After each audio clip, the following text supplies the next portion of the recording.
Democrats have no power to set the legislative agenda, but how did they grade the 2025 session's results? We'll sit down with Senate Minority Leader Janice Weiner on this edition of Iowa Press. Funding for Iowa Press was provided by Friends, the Iowa PBS Foundation, the Associated General Contractors of Iowa, the public's partner in building Iowa's highway, bridge, and municipal utility infrastructure. Across Iowa, hundreds of neighborhood banks strive to serve their communities, provide jobs, and help local businesses. Iowa banks are proud to back the life you build. Learn more at iowabankers.com.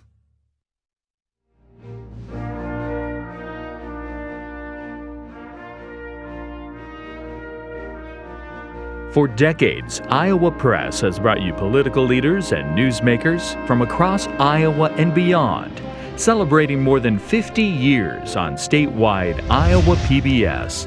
This is the Friday, May 30th edition of Iowa Press. Here is Kay Henderson.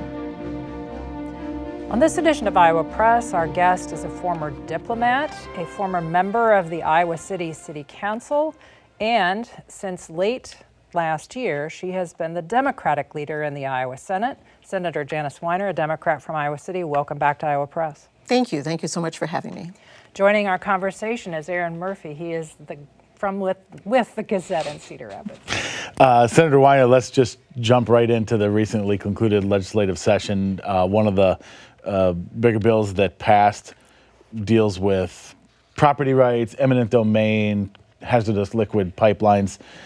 Democrats voted with about a dozen Republicans on that bill in supporting it and moving it on to the governor's desk. Why?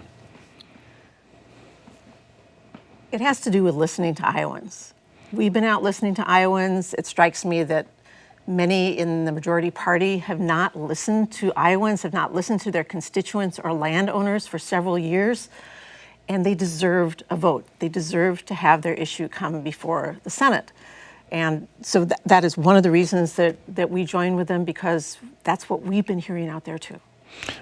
During that debate, one of the Republican senators who was opposed to the bill laid out a number of arguments, including his concern that it could have maybe unforeseen repercussions for other types of projects, not just hazardous liquid pipelines, maybe electric transmission lines, for example. Do you share those concerns as you read the bill? I do not share those concerns. Since you were there and paying attention, you know that we also tried to propose an amendment that would have really been simply a clean eminent domain bill. And that was rejected as not germane. But that would have just banned eminent domain for pipelines on right. It would have allowed easements. People to give easements. It struck me that there were elements that could have been put together to make a very simple, clean bill. They opted not to do that. But Iowans deserve to vote. One thing that didn't come up in the Senate debate, but we heard a lot more of when the bill was considered in the House, was the role the Iowa Utilities Commission has played in this process, and not just the legislation, back to the pipelines themselves and the permitting process. Do you or did Senate Democrats have a view on whether that three-member state regulatory commission acted properly when it permitted this pipeline? I don't believe that we discussed that in detail, but I think that on the Senate side, you saw some of the repercussions of that with the appointments process, because the appointment of the current chair that the governor had put forward again ended up being pulled. Yeah, and to that, the governor has appointed a new chair. The three members are the same, right, but the chair is new. It's now Sarah Martz. It's no longer Eric Helland. Right. What's your reaction to that? The Senate has appointed Sarah Martz. Are you comfortable with her as the new chair of the IUC? We'll see how she does. They're big shoes to step into. She has obviously not just carbon capture pipelines, but many other issues. We'll see how they perform. Just one final question on this topic. The landowners that had been asking for the legislature to do something to help them in terms of their property rights and the carbon capture pipeline say they'll be back next year to say, please ban eminent domain for this, in the same way that lawmakers in South Dakota did. How will that go in the Iowa Senate? Will Senate Democrats support it again? I can't predict what will happen next year. It doesn't surprise me to hear that they'll be back again. One of the things I think we have to be very careful is to differentiate between the eminent domain issue and the pipeline itself, because sometimes those got conflated, the notion of banning the pipeline versus not using eminent domain to get it built. So I hope that, what I do hope is that my Republican colleagues will listen to them and work on something together with the House early on in the session so that we don't end up pushed into overtime by the situation that we saw this year. One of the issues that Republicans said was a priority heading into the 2025 legislation was property tax change. Nothing happened. Let's go through some of the elements of the bill that was developed in the final days of the legislative session, having the state provide $400 million more to local school districts to replace property taxes, limitations on how much cities and county budgets could grow. What is the reaction among Senate Democrats to the bill that had been developed? I mean, my reaction and that of my colleagues is first of all, we're happy that it's been a deliberative process this time, because property taxes keep coming up over and over again. It's been a deliberative and iterative process. I'm happy that they've included local governments and listening to local governments, to county governments, to school boards, as well as consulting with us. I believe that process will continue throughout the intersession. I fully expect the property taxes to be an issue again in 2026. It's an election year after all. And what we'll be looking for, among other things, is to ensure that whatever bill comes out helps the people who need it, as in some of the residential customers, and that it doesn't hurt cities and communities' ability to provide essential services such as public safety.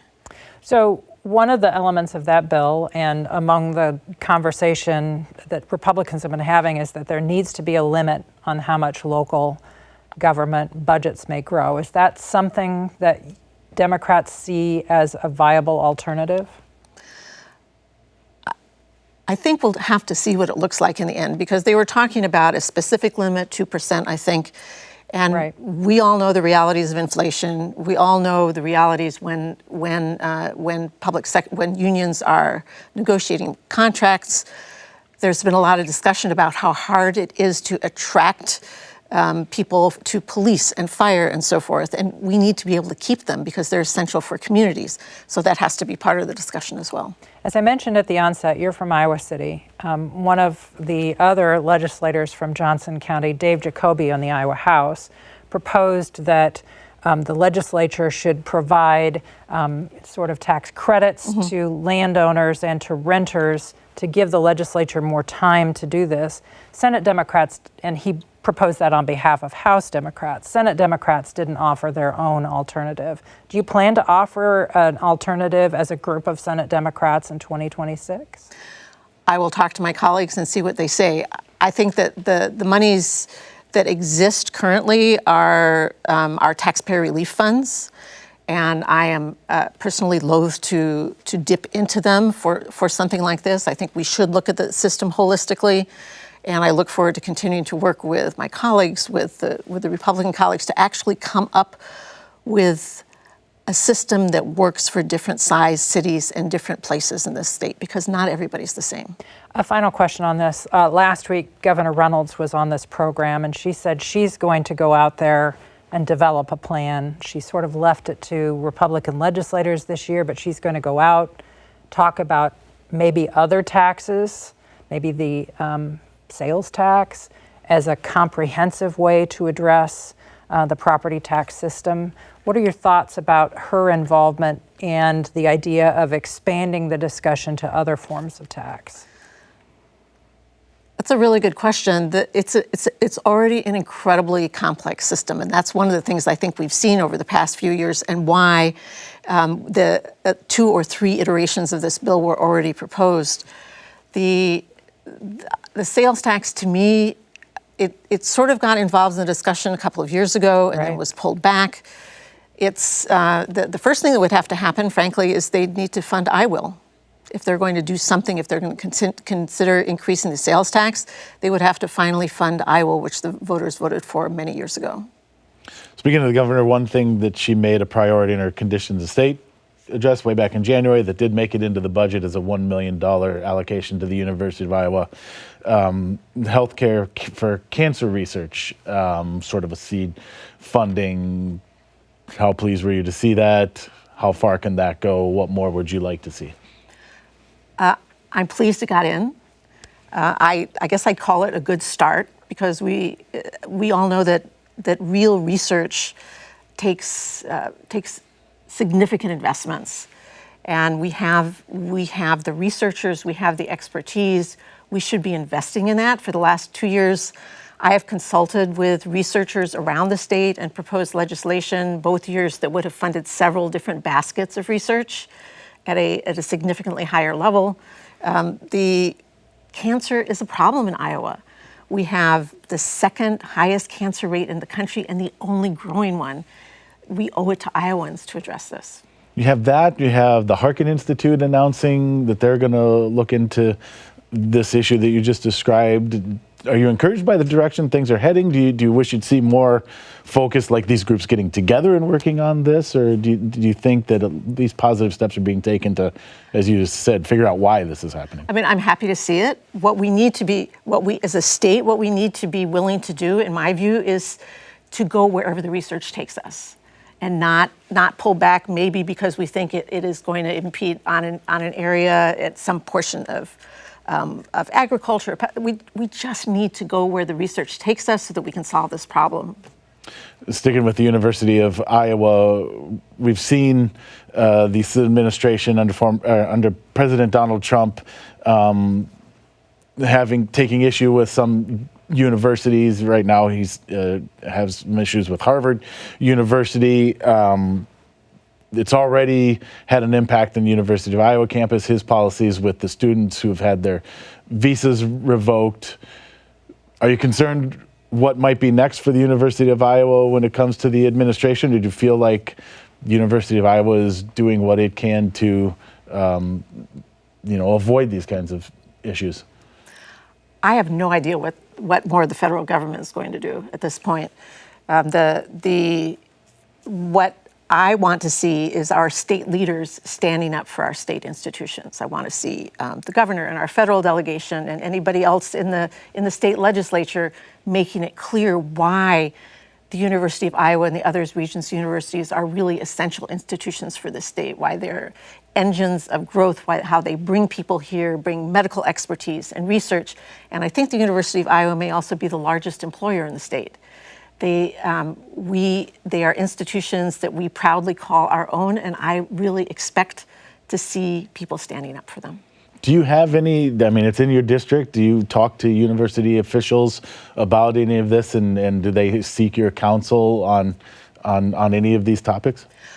We talk all the time.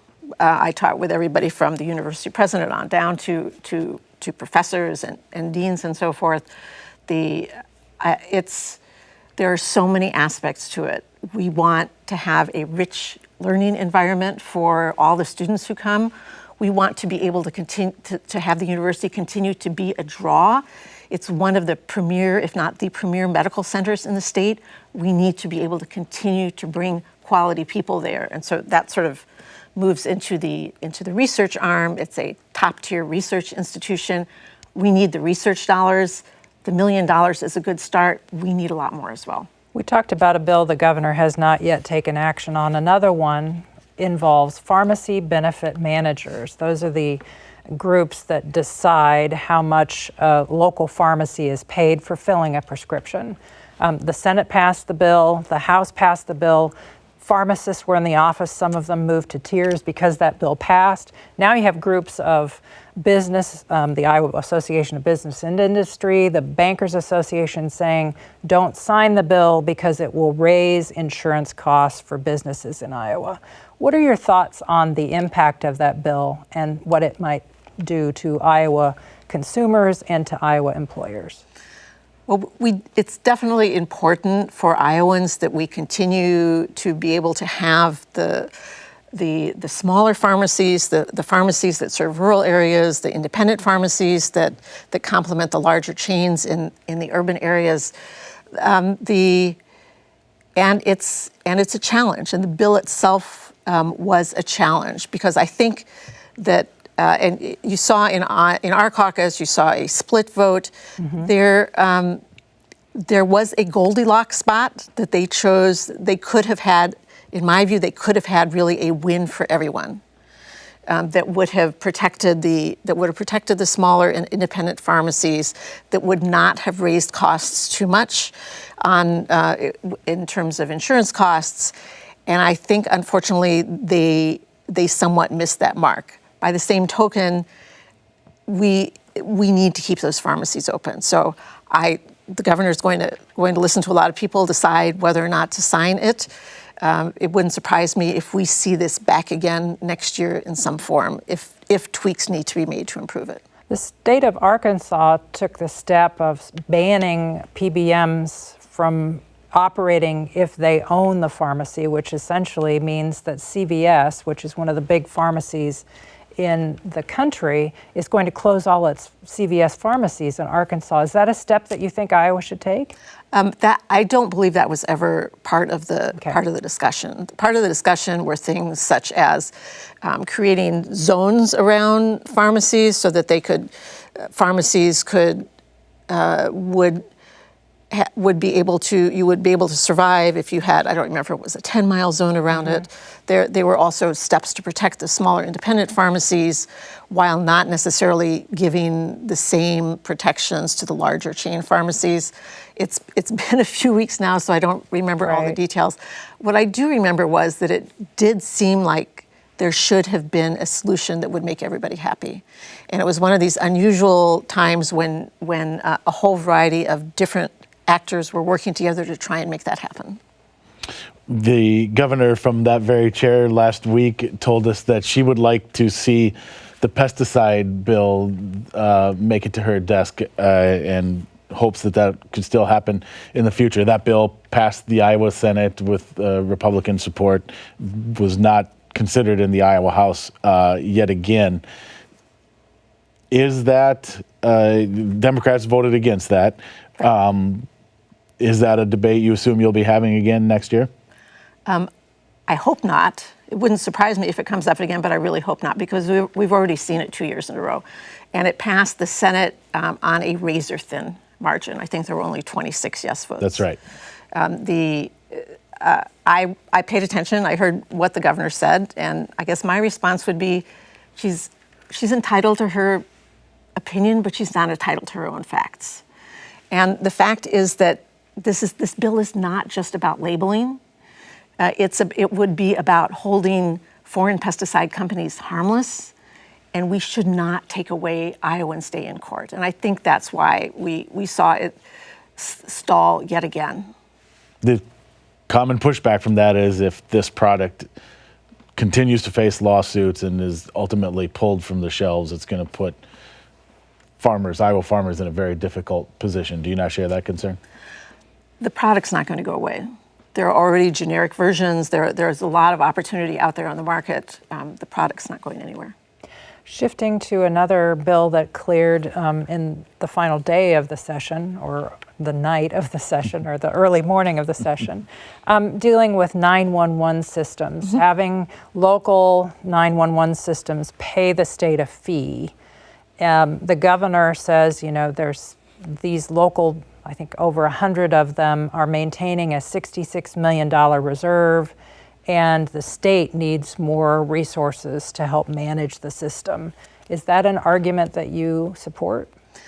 I support the argument that we need to figure out a way to have all the local 911s operating as well as whatever the state version is. I don't support, and my caucus does not support the way it was done and the language that was put into the standings bill, like at 5 a.m. or whenever it was. And the standings bill, for people, is the last bill the very that last comes budget out, bill has out a the bunch door. of stuff in it. So I don't support the way it was done, and I know that there's enormous concern among local emergency responders, 911, and that's also why my colleagues and I wrote a letter to the governor asking her to line item veto this particular piece.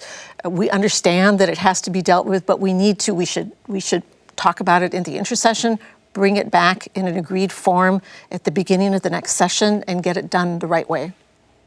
The governor had put forth a bill dealing with childcare, preschool, the continuum of care is how she called it. That bill did not pass the Iowa legislature.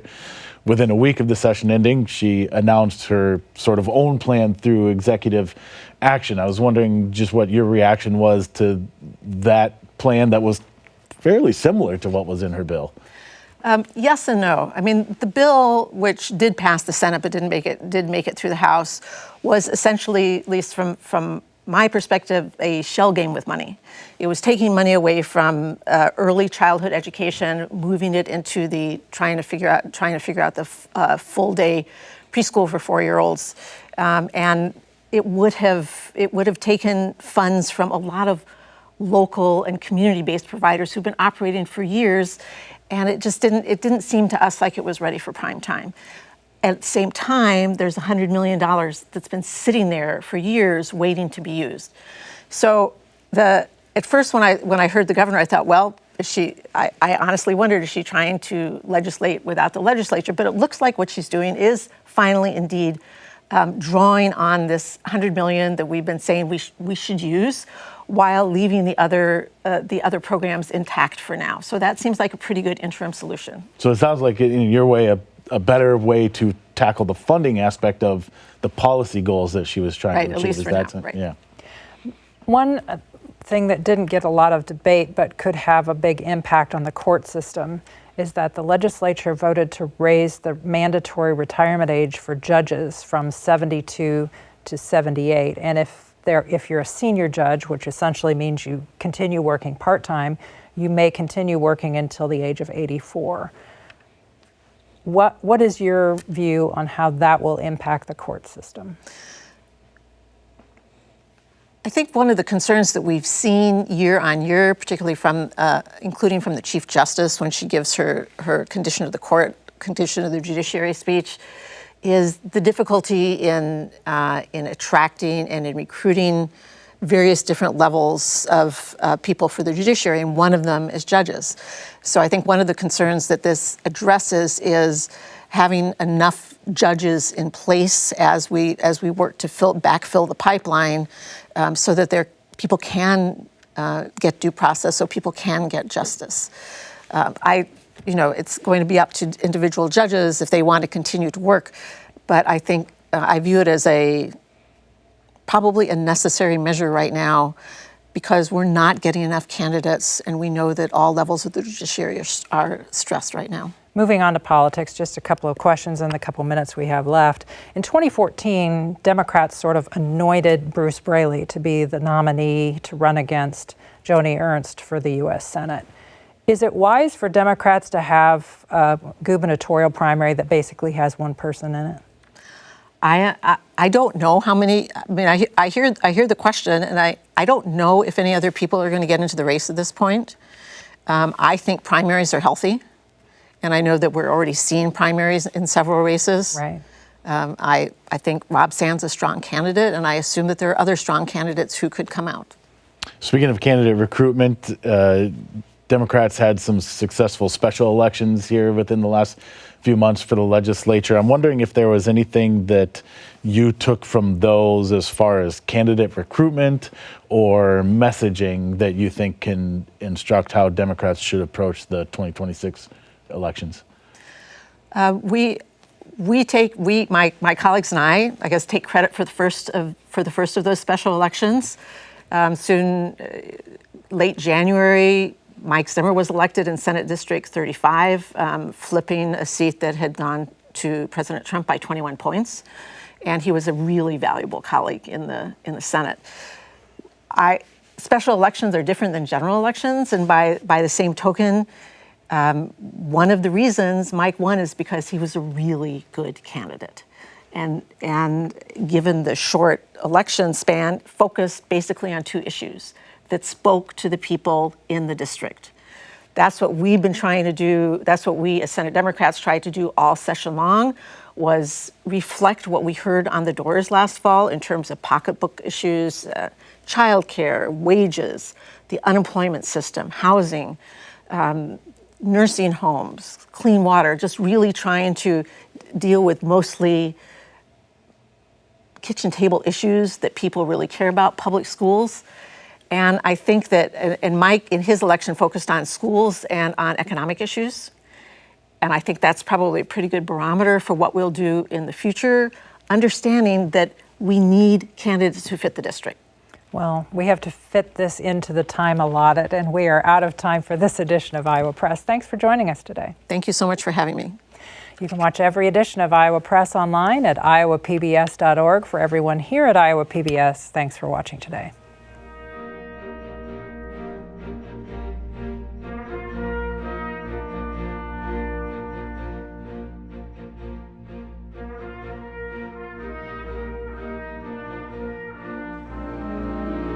Funding for Iowa Press was provided by Friends, the Iowa PBS Foundation, the Associated General Contractors of Iowa, the public's partner in building Iowa's highway, bridge, and municipal utility infrastructure. Across Iowa, hundreds of neighborhood banks strive to serve their communities, provide jobs, and help local businesses. Iowa banks are proud to back the life you build.